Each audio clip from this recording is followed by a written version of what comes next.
Manipur ki ahanba neuro patients ke amatangairaba specialized hospital neuro emergency trauma net multi speciality hospital singjai mathak tongtham likai da handuk chare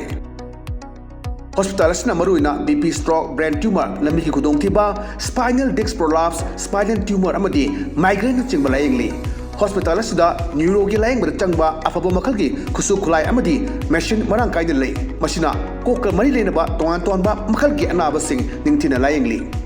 lamdam masida neurosurgeon yamna tangariba maramna chingmadi arapa mafumdagi lakpa anabasi neurosurgeon unanaba honabada awaba kya mayongdari masida sunatna matam tintana anaba lainguna maram oraga kudong thiba kya su mayongdari masi punamakdagi kharado orabusu kananaba Dr. Parkinson Singh MCS Neurosurgery AIMS New Delhi na masamaki hospital asida pung kunmari leituna anaba sing layingli hospital asida ataba mamalda laying batanatana OPD general amadi ICU beds operation medicine x-ray amadi lab ka mai lena basnasu ataba mamalda phangalli ngasi magdenshin biro amadi kudong saba singa silobiyo hena ku bamrol gi damak hospital asigi telephone number 7005534166 natraga 8974572154 da pau phabirak yagani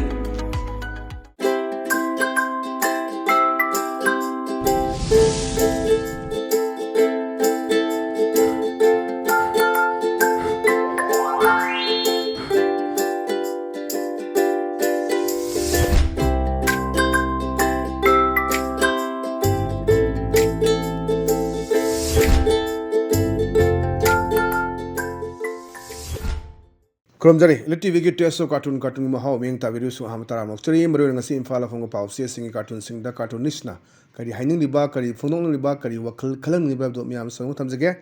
arm lokho sage sanga express ki onthok pani da asta onthok pani da ba cartoon jeng view yam phajaba Delhi ki khut miam jawraga hanglai ki khoi gi sanaba khoi gi mela da utpa miam dune khut china Delhi de sanare political drama aduga babuk miam sa yeng leire saida koi lin bu khongbo de kanogi koi bin bu khongbo de koi sadaba myam tori myam se Manipur da thoiba irang sing asi hoji leiriba situation asi Delhi network pa Delhi gi kai haita de khoina mela daga toba koi hanglai makhuna sana daga leng ot pa tawbudo odum angnena utpa yamna phajaba wan thok leba cartoon ni aduna hoji leiba koi Manipur gi chief minister su ngasi pung 3 da koi Delhi gi da ma imphal thadokragani aduga haji leiriba sarkar si expansion tawna magi ministry si manga khatangai adu tare na khapchalaga trying to sugoda ni aduna madui wari tana bachakadormani halaga soidana khoi ministry simagi si expansion soidana torokani kana bu khoi ministerial bart fangadagi si chapcha bakham ngamdri ona haji Delhi ni sanarbili la ngaktani haidana utpa adumba yamna fajaba wan tholeba cartoon ne thamjage mathang delai sina khoi sana leiba ki loiredana aduni loiredana asida haire nakhoi elected among sanabani nakhoi buffer zone sibu maring marang sibu kamdori no ne na buffer zone leitena khoi home department na police department na khoi phongdokpa adagi deputy chief minister khoi namcha ki gena mu buffer zone di matam khara leigini pangna yagiroi haina phongdokpa phum adugi charak cheng ne ba leibu da thamakpa adumba cartoon ni aduna nakhoi buffer zone sibu maring marang sibu kamdori no ne ha ga na ngasagi MLA elected sina kota paijama sele adagi Nehru tupi ope adu da haire ni khangde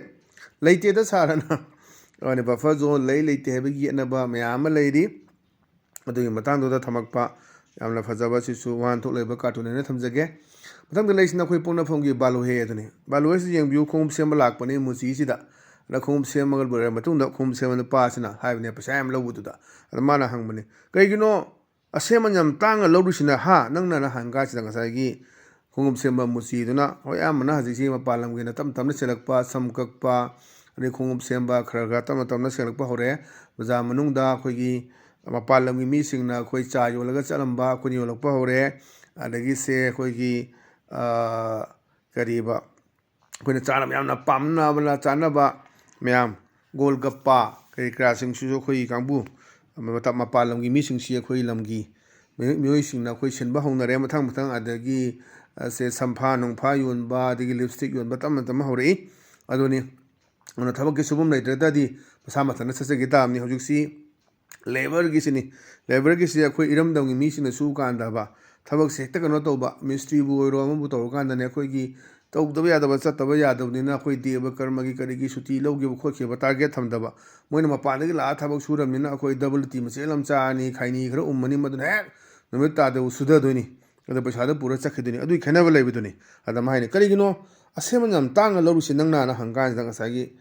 खुंगुप semen पा मुसी हाइरे ओजा मणिपुरददी खुंगुप सेमसी याम तांगना लाएने अदुना आइसु तांग लौरे भैया अना अखोई खुंगुप सेमबसी पांग लेनद्रे अदगी अखोई काप थाब खोटपा थांगाई तोरमबदो हजिकी अनोनोबा stand police ma'am थोलकपा ma'am से नगो हंदरकपदुनी अदुना खुंगुप सेमबसीसु पांग चनद्रे अदुम अखोईगी फरक्तरबा यारक्तगना लंथोकपा कोटपा अदुम खरगी मदंगाइरे अखोई सेमसी अदनी अदा युमफम मोरका थमकपा कार्टून थमजगे पतंग लेसिना अखोई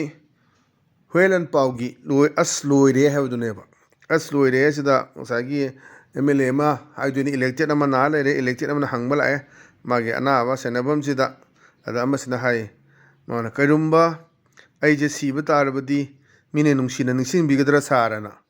अदैदा अमसिना कुमे अखोइगी मोंग सिददी मधु क्या थाजदेना हजिल लेरिबा अखोइगी एमएलए इलेक्टेड मैम सिंगजी 2022 दगी नि लाकबा 2027 बो पुगदरबा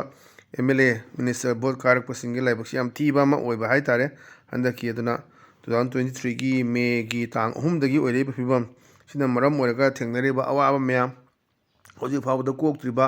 सरकार पाइजरे हारगदु मनिंग मखा तम थबक तोबो ngамद्रिबा सेंटर की यका यंगदरी थबक तोबो यादब फिल्म से लेरी अदुना सेंटर की यका सु यंगदबनी अदुगा यारविदो पोतुददी यारोयन हाइबा ngambagi शक्ति अदुगी थौना लिंजेंदो अदु लेगदबनी हाइबा प्रजा के पामबदुनी अदुना अखोजे हयंग वाई से सीग्रेन खल्लो अदु प्रजा न फन ngangna बियगुदरा सिने अदैदा अखोइना तौई थबक सिगा क्या फनदि ngangna दो मानद्रे हाइना मन खनजब वखलम का कार्टूनिस्टना बुथरकपनी याम फजबा अदुगा मथंग लेरिसिना अखोई नारोन थौदांगी हवा दो लेरांग दो सि येंगमनी ngसाइगे अखोइगे हबजिकी सीएम ओइबा अमगा अदगी इलेक्टेड अमगा वरी सानबगी मोंगने अदा माना हाय अईगी जगुइदुना इनोट हाख्रब जाला हाना हाइबदुनेबा मैम फागिसु दौनबदो थाबल्ली फाजना चोंदरनी हंदक्ति कोइगी चीफ मिनिस्टर से हमना थाबम चोंब कलेन फागी दौनबदुनेबा अदा युमफम ओइरागने तोरेसिदा होइने सर हौजितगी यावसंग थाबलगी सेल खाइबा हौरेना अदुना इनोट हापसी अदुना यावसंगी अखोइना वालिगे यावसंग मंगानिदा करिदा तौवान हजिगे तोन तोन बरापा एरिया सिंगदा रूरल एरिया सिंगदा यामना कुई लंबी थलगा पैसा खाइबा हजी सोशल मीडिया फेसबुक ता इखनरक याम जावे नंबोल साइता दु साइता दा साइता कोई पैसा खाइबा लंबी थत बजे हौरे हैदना खाइबा नीबगे हैनेबिसे सुम लेरगदी मसु अफब खोंथा अमते इसाना सुजरगा नमजरगा मदु तौबुदनी होय नुइ मंगानी दु तौबने हजि वालिङैदगी यावसंग वाले हजि खाइनबा खोनबा म्याम हौरे अदुदा बेस तौरगा थमकपने यामना फजबा अदु मबान थोलेबा कार्टून थमजगे मथंग लेसिना कोई पीपल्स क्रॉनिकल की सैटरडे सटायर अदुनेबा सैदा ngसाइगी इलेक्टेड अमना लागा पुंगंग सिदा हंगबा लाकपने मैम सिंगदा होइदा माना इमा can you witness some development करिम खरा होंगबा सको थरंग खरा ममी उबु होंब्रो ना हंगरेदा हनबिसने खुमे yes होय development sure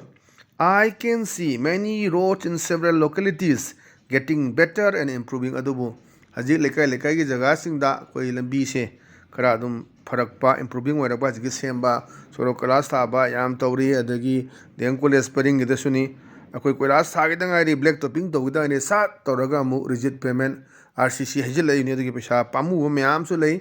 aduna yengba tabani aduna khara development ure hoi लेकाई खुदिंगदा कोई लंबी लगा सेमबदी उरेना हजिक लंबी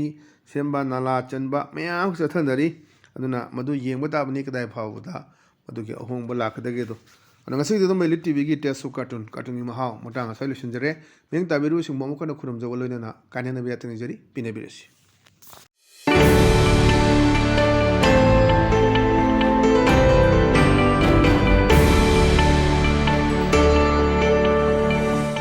Patients get matangairaba specialized hospital neuro emergency trauma net multi speciality hospital singjai mathak tongtham likai da handuk chare hospital asna maruina bp stroke brain tumor lambi khudong thiba spinal disc prolapse spinal tumor amadi migraine chingba laingli hospital asida neuro gi laing bar changba afaba makhal gi khusu khulai amadi machine marang kai lei masina kokal mari leina ba tongan ton ba makhal gi anaba sing ningthina laing li lamdam masida neurosurgeon yamna tangali ba maramna chingamadi arapa mafum dagi lakpa anaba sing neurosurgeon unana ba honabada awaba kya mayong dari masida sunatna matam thintana anaba laing una maram oraga khudong thiba kya sumayong dari masi punamakta khara do ore musu kanana Dr. Parkinson Singh MCS Neurosurgery AIMS New Delhi na masamaki hospital asida pung kunmari leiduna anaba sing layingli hospital asida ataba mamalda laying batana tana OPD general amadi ICU beds operation medicine x-ray amadi lab kamai le nabas nasu ataba mamalda phangalli ngasi magdenshin biro amadi kudong saba sing silobi ho hena kubam rol gidamak hospital asigi telephone number 7005534166 natraga 8974572154 da pau phabirak yagani